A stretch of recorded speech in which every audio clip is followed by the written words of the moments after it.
Bonsoir à toutes et à tous, bonsoir à tous les suiveurs et à tous les inconditionnels de Grégoire Omnisport. Donc Gana Ndiaye warul tiit warul ragal maa leen di béggee di leen béggee donc ñu ngi jaale le monde de la lutte sénégalaise ak lu lamb yëpp et le monde du sport ñu leen jaale donc Mbaye Guèye donc le premier tigre de Fass qui a rendu l'âme à l'âge de 75 ans ci la wuy ji borom donc ñu ngi koy ñaanal bu baax ñoom Tafa Guèye vraiment écurie Fass et le monde du sport précisément ak lu lamb ñu ngi leen di jaale Mbaye Guèye donc le premier tigre de Fass yàlla na ko yàlla yërëm xare ko aljana. Donc actualité bi tey nag c'était les élections de la présidence de la fédération sénégalaise de football. Donc présidence sénégalaise de football, il y avait deux candidats, donc Augustin Senghor, candidat consensus, et Madi Touré, président de Génération Foot.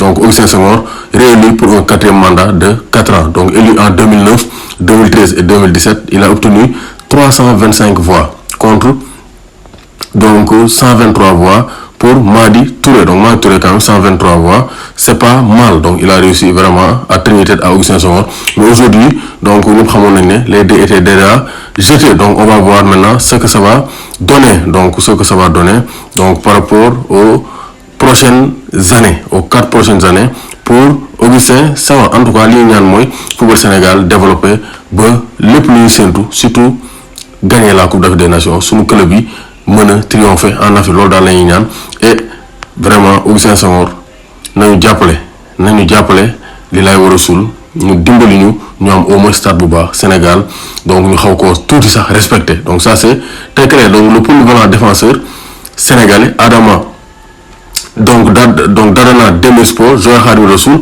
donc a présenté le trophée de champion de deuxième division parce que daaw ñoom ñoo gagné championnat deuxième division bi avant le démarrage de la Super League turque. Donc démarrage championship deuxième division Angleterre Huddersfield bu Mohamed Nabi Sarr dafa nul 1 but partout ak Derby County donc ancien club de Frank Lampard et de donc Mason Mount. Donc gis nañ ne il a marqué il a égalisé pour son équipe. Donc Mohamed Nabi Sarr a bien démarré la saison. Donc ça c'est une excellente nouvelle donc pour Mohamed Nabi Sarr donc qui postule toujours pour une place en équipe nationale du Sénégal. Donc dernier match amical Liverpool Sadio Mané a marqué. Demain aussi ils vont jouer à 15h face à l'Athletic Bilbao, le dernier match de préparation avant le démarrage de la Premier League la saison donc la semaine prochaine. Donc ça c'est très clair. Donc ki ñu gis ci photo bi c'est Alphonso Davies comme Leon Goretzka ni mu développé woon musculairement xool leen Alphonso Davies xiiboon la woon mais léegi c'est un bodybuilder. Donc ça c'est très clair. Haltérophilie sax mën na ko defi donc face aux Azerbaïdjanais et aux Turcs. Donc Alphonso Davies a pris beaucoup de muscles et prépare la saison de fort belle manière. Donc fële ci France démarre la première journée Paris Saint-Germain moo fekk 3 dóor ko 2-1. Donc PSG face à 3 on a marqué 3 buts. Donc un match sous fond de transfert parce que ñëpp a ngi naan Messi va jouer au Paris Saint-Germain mais c'est pas encore officiel. Justement Lionel Messi dina def conférence de presse demain à 10h. Donc demain 10h heure Sénégal. Donc Messi dina def conférence de presse addu ci départ am bi muy départ fële ca FC Barcelone. Donc Paris Achraf Hakimi moo njëkk a dugal après Icardi. Donc 3 ñoo ouvert la marque ñoom ñoo njëkk a dugal ak Hakimi égalisé ak Icardi dugal.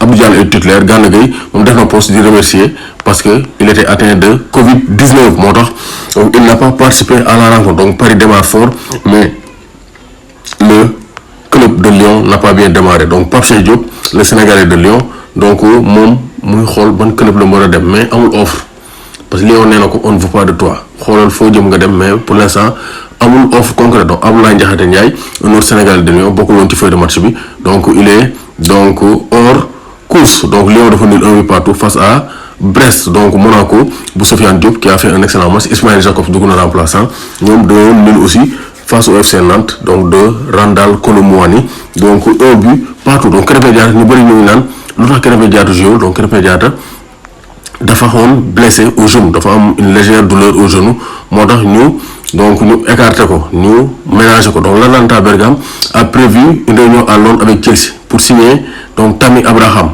prix 40 millions d'euros. Donc il va remplacer Duvan Zapata mi remplacer donc Lukaku fële ca Inter Milan. Donc loolu mooy donc le trio bi nar a am fële ca donc Europe. Lukaku mooy ñëw Chelsea Duvan Zapata dem Inter remplacer Lukaku Abraham mi newoon Chelsea dem Atalanta Bergame pour mën a remplacer donc Duvan Zapata. Ça c'est le trio de choc. Donc, information relayée par Fabrizio Romano. Donc le PSG a eu des rendez-vous avec le représentant de Koulibaly. Les deux parties ont bien avancé. Donc Koulibaly ñu ngi koy rumandaat suuf. Koulibaly pourrait rejoindre Messi, Ramos, Mbappé, Neymar au Paris Saint-Germain, Idrissa Gana Gueye, Abdou Diallo. Donc c'est toujours dans les cordes. Donc Koulibaly ba léegi wóorul mu toog fële ca Napoli. Donc il y a de fortes chances que Koulibaly rejoigne le Paris Saint-Germain d'après les informations de Santi JFM. Donc ça c'est très clair. Koulibaly ak ay représentants ñu ngi gisee ak Paris Saint-Germain di négocier ay contrat. Donc bu ñu trouvé accord, je pense que donc Koulibaly dina war naa mën a dem fële ci Paris Saint-Germain parce que Kimpembe, quoi qu'on puisse dire, donc il est moins talentueux. C'est pas un défenseur de classe mondiale comme Koulibaly, comme Sergio Ramos. Donc il est en triple la def donc en Coupe d'Allemagne, donc vraiment triplé pour son premier match officiel de la saison. Alan wane na boppam nee na ren tamit ala accu amul bàyyi. Désormais c'est sûr, Messi a choisi le Paris Saint-Germain.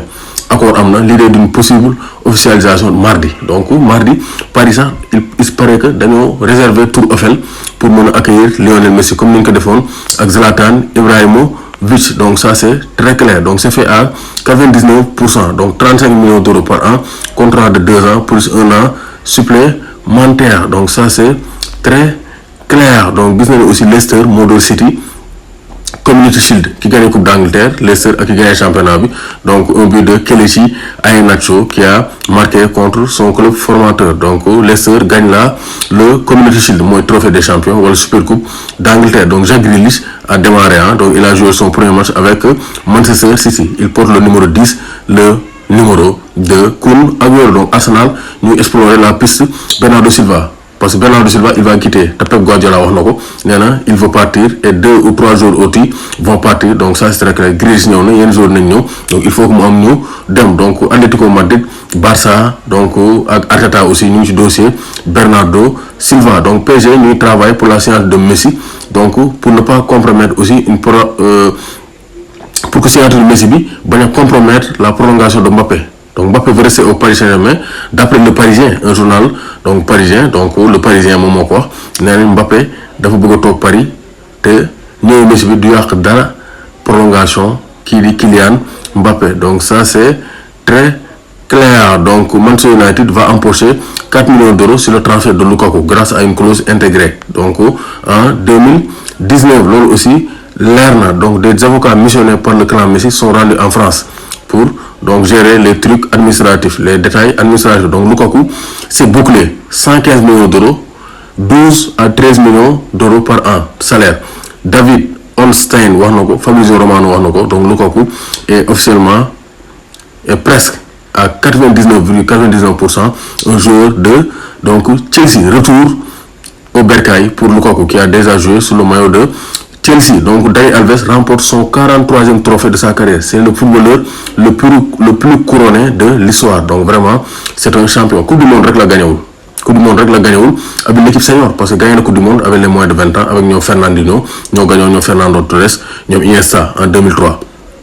Sinon il a tout gagné dans sa carrière. Donc vraiment c'est un grand joueur. Donc Brésil ñoo gagné la médaille d'or olympique face à l'Espagne aux prolongations avec un but de Malcolm. Donc le Brésil conserve son titre parce que ñoom Neymar ñoo ko gagné woon, ñoom Gabriel Barbosa ñoom ñoo ko gagné woon en 2016 face à l'Allemagne. Cette fois-ci c'est donc Richarlison, Matheus Cunha, donc ñoom Claudinho ñoo ko gagné face donc à l'Espagne de Oyarzabal. De nombreux fans se sont présentés devant la maison de Messi pour chanter et lui demander de rester. Tey waa Barça yi ba léegi bàyyiwuñ mais xamuñ ne la réalité est autre. Messi va quitter le FC Barcelone. Donc ça c'est très clair. On va voir la plus belle équipe de l'histoire à laisser un joueur d'expérience du Paris Saint-Germain. Donc c'est pour dire que Messi, donc d'après les informations wax nañ ko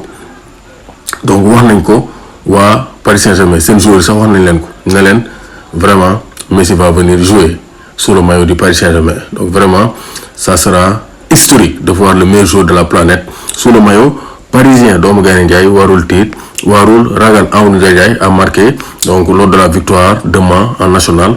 Donc ñoom aussi donc Amadou Ndiaye donc vraiment donc il a participé à la victoire du Mans. Donc coup franc bu rafet la dugal. Donc ça montre que quand même les Sénégalais donc ont du talent te moom vraiment Donc c'est un très bon joueur, c'est un très bon joueur. On débute le championnat par une victoire, très content. Donc ça c'est une très bonne nouvelle pour Amadou Ndiaye.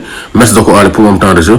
Donc on attend que Amadou Ndiaye gën a prouver valeur cette saison, def ay performance yu jéggi daw. Ñoo dóor 1-0. Donc stade prochain, actuellement ils font partie des leaders. Premier match, première victoire pour le moment de Amadou Ndiaye. Donc Youssouf Sabaly aussi li dal Messi moo ko dal parce que Betis Séville ba léegi donc mënaguñoo inscrire Youssouf Sabaly parce que seen masse salariale dañ ko dépassé. Foog ñu wàññi dégraissé jaay ay joueurs wàññi ay salaire pour mën a dugal Youssouf Sabaly. Donc Sabaly li dal Messi moo ko dal sinon bu ñu ko géré wul Sabaly du mën a démarrer le championnat donc avec le Betis Séville. Donc loolu règlement boobu moo sonal équipe espagnole actuellement. Donc la limitation, le plafond de la masse salariale moo tax Sabaly ba léegi Betis Séville mënu koo inscrire ci joueur professionnel yi war a démarrer Liga bi. Donc jaan bu matt Messi moom matt Sabaly doomu Gaynde Njaay warul tiit warul ragal. Saison football bi léegi mu ubbiwaat bientôt la CAN, bientôt la Coupe du Monde 2022, bientôt les Jeux olympiques. Bu ngeen bëggee seetaan match yi sport bi télénovelas yi documentaires yi film yi série lu ngeen bëgg dem leen abonné télé internet la télé de l'avenir avec Sartec méga IPTV 8000 chaînes à 39 500 l'année. Box bi dañ koy jaay avec donc 30 000 francs, abonnement bi 39 500 muy 69 500 année bi yëpp ngay seetaan chaîne bu la neex dootoo fay dara. Boo amee Smart TV abonnement bi rek ngay jënd à 39 500. Donc télé internet la da ngay wifi sa kër mu koy doxal. Donc c'est la télé de l'avenir. Vous abonnez sur Sartec Mega IPTV, contactez le 77 535 97 62 77 535 97